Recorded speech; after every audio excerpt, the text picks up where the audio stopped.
1,000 people. Now in chapter 27, there is a beautiful story that begins new legislation, or you can say some of the rules are being rewritten. What are the rules? There was a man called Zelophehad. Strange name. His name is Zelophehad. He didn't have sons. He only had daughters. And now the time came for what? Giving the inheritance. And therefore they went to Moses and said, "Sir, we're all daughters. According to what's happening right now, we don't get any portion. Once we don't get any portion, what do you think is going to happen to my dad's name? It'll disappear. It'll be just obliterated. Nobody will remember my dad. How would you remember my dad? Only if you give us the inheritance. Give us a portion. But you girls don't get the portion. You are girls, you're women. You don't get it." And that's when the girls came and said, "That's why we're asking you, sir. That's why we're asking you." The 5 girls, Mahlah, Noah, Hoglah, Milcah, and Tirzah. I would encourage you to write down the meanings of the names of these people, because you'll be surprised. I don't know if you have heard any message on this. You can talk about a great gospel message from this chapter, from the names of these 5 girls. If you write down the names, then you'll understand. The first girl's name is Mahlah, which means weakness or sickness. Mahlah means weakness or sickness. You find the word Noah. Don't confuse with Noah in Genesis 7. He's not that Noah we are talking about. This is also pronounced N-O-E. And Noah means unstable. Noah means unstable. The third girl's name is Hoglah.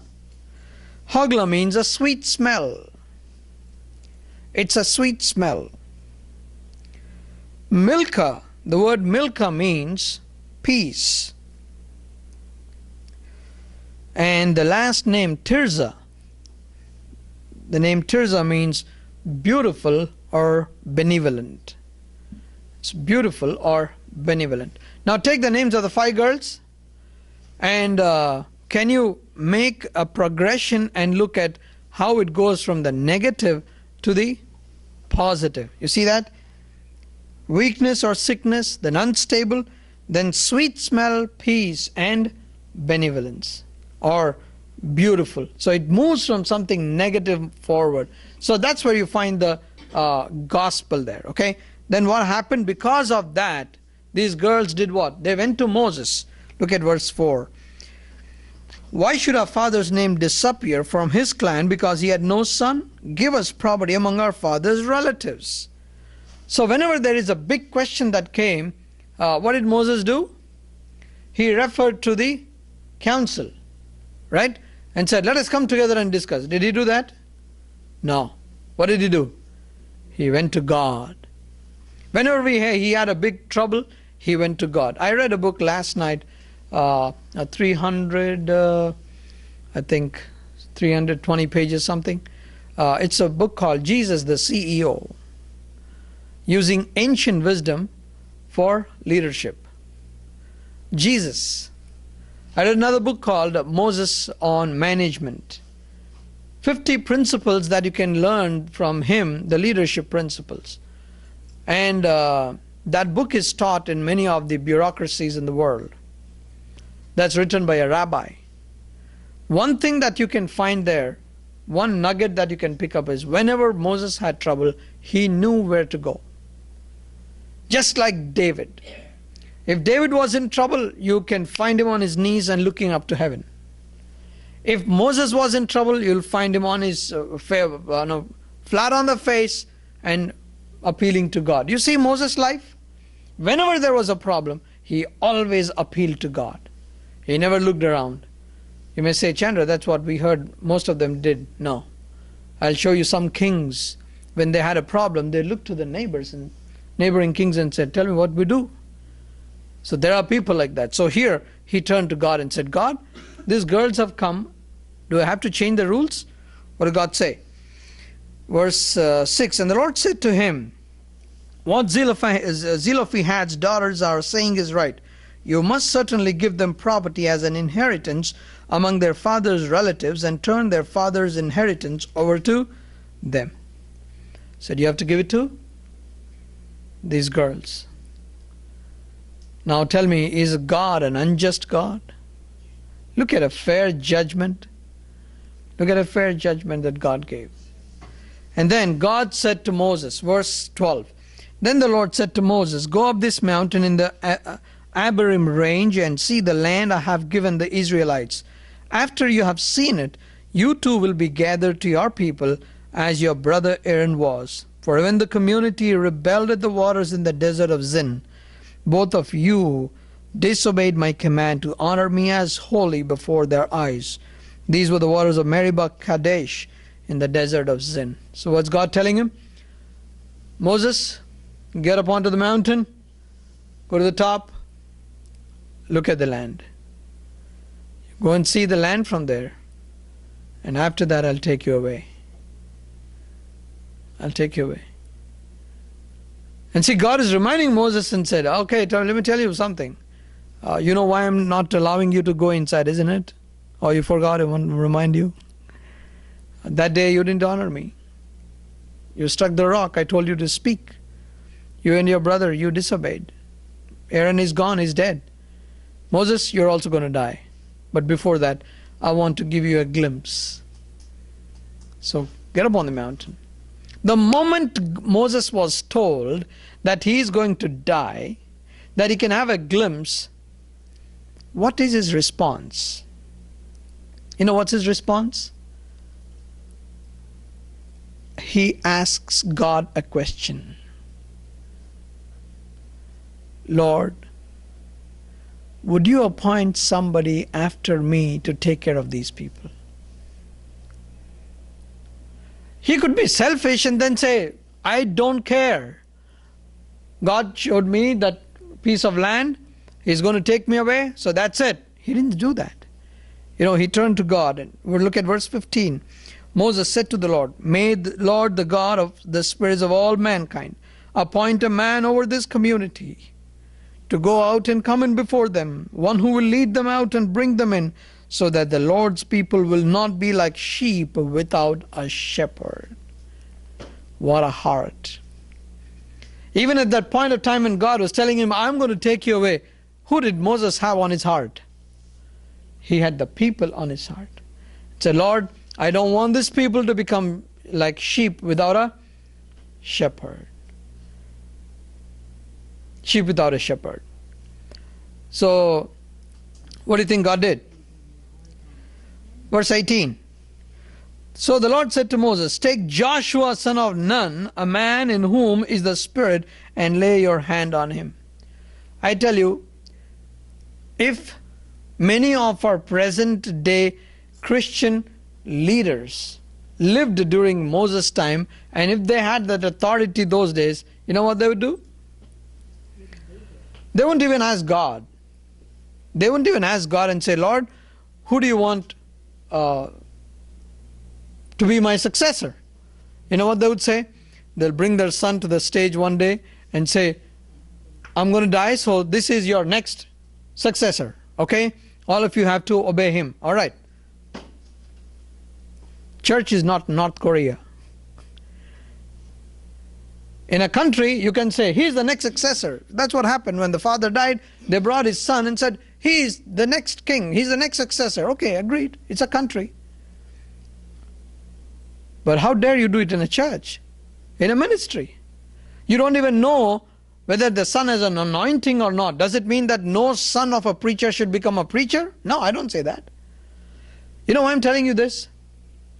At this point of time, Moses has his own sons.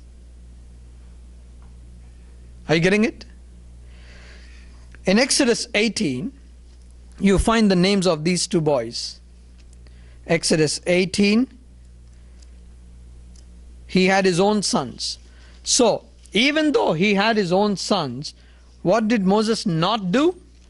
He did not appoint his sons to be his successors. The first one's name is Gershom, the other one is Eliezer. Now there's another reason probably why Moses did not appoint his sons. You know why? Because Gershom and Eliezer belong to the first generation. All the people of the first generation except Joshua and Caleb, every one of them will die. Moses knows that. So when God said all of them from the first generation will die, it includes Gershom and Eliezer. So the only two people who are potential candidates to be the leaders are Joshua and Caleb. And God says, pick up Joshua. I tell you, when God picked up Joshua, he did not pick him up randomly. There was a great preparatory exercise that was happening in the life of Joshua.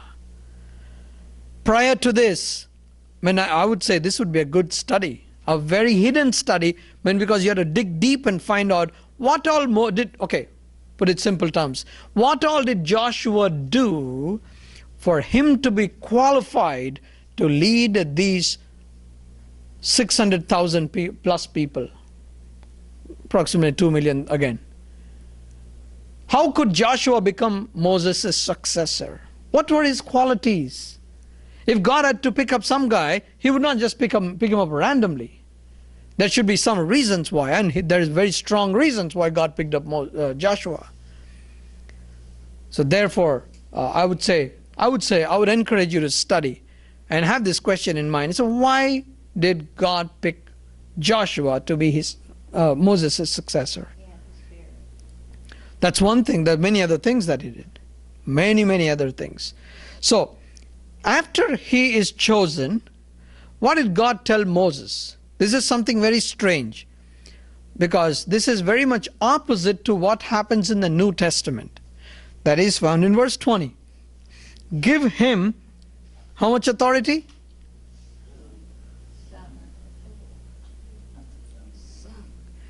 Verse 20. Give him some of your authority. Give him some of your authority so that the whole Israelite community will obey him. You know, there's one reason why probably I understand this this way. God said there's nobody like Moses on the earth. There's nobody like Moses. And here you find God says give him some of your authority. So to lead a congregation, to lead at least 2 million people, when God is giving the privilege to Joshua, he says to Moses to give him how much authority? Some of your authority. Now, keep that aside. Put your bookmarker there and go to John chapter 14 and verse 12. John chapter 14 and verse 12. Here you'll find the difference between how Jesus handled the same situation and how Moses is being told to do that. Chapter 14 and verse 12. Jesus in his own words says this, I tell you the truth, anyone who has faith in me will do what I have been doing. He will do even greater things. He will do greater things than these because I am going to the Father. So what did God do? What did Jesus say here? You are people after me who will take up this great commission out. So what would you do? You would do greater things. What did God tell Moses? Give some of your authority. Is Jesus doing the same thing to his disciples? No. He's saying you will do far greater things than me. Let me give you one example. Compare Jesus and then later, maybe 20, 30 years later, after Jesus, what happened? You remember that story when Jesus was walking in the streets about to go to the house of Jairus' daughter, to heal Jairus' daughter? That one lady touched him. Yeah? Remember that? She touched him. What happened? She was healed. She was healed. Okay, let's try to analyze this. He had his dress on himself, and she touched him when he had the dress on his body. We could say maybe there was some power and that was transmitted to her through that hem of the garment. Now, if you come to Acts, you know when Peter was walking, his shadow fell on the people. I'm reading from Acts 5. Verse 15, as a result, people brought the sick into the streets and laid them on beds and mats so that at least Peter's shadow might fall on some of them as he passed by. Crowds gathered also from the towns around Jerusalem, bringing their sick and those tormented by evil spirits, and all of them were healed. His shadow. Who's this man? The man who denied Jesus thrice. An unschooled fisherman. Acts 19. You find Paul had a handkerchief. He had a handkerchief. And there was somebody sick somewhere in Bethany. And you know what people did? They came running to Paul and said, Paul, give me a handkerchief. And he is here, Paul is in, somewhere on the main street or God Brooks in Yukon. Somebody came, picked up Paul's handkerchief, went to Bethany, and put that handkerchief on that guy, and that guy was healed. Who did greater things? You see, Jesus enabled his disciples, his followers, to do more than what he had done. Man, you don't find any God like this. How many people in the world have you seen, any ruler saying, let's be co-rulers? Let's both have the same throne. Have you seen people doing that? If you go to the history, for the seat, for that throne, people have killed their own siblings. In Judges you'll read that. One guy killed how many, 70 of his brothers. 70 brothers he killed on one stone. There was one stone, he killed all of them. And he became the king. Here is Jesus Christ who says, we both will rule together. You and I will be co-rulers. You don't find somebody like that. Moses was told to give some of the authority. But Jesus Christ, he said, you'll do much more than what I did. So that's an important lesson that you must remember. And then he laid hands on him and commissioned him as the Lord instructed through Moses. Chapter 2.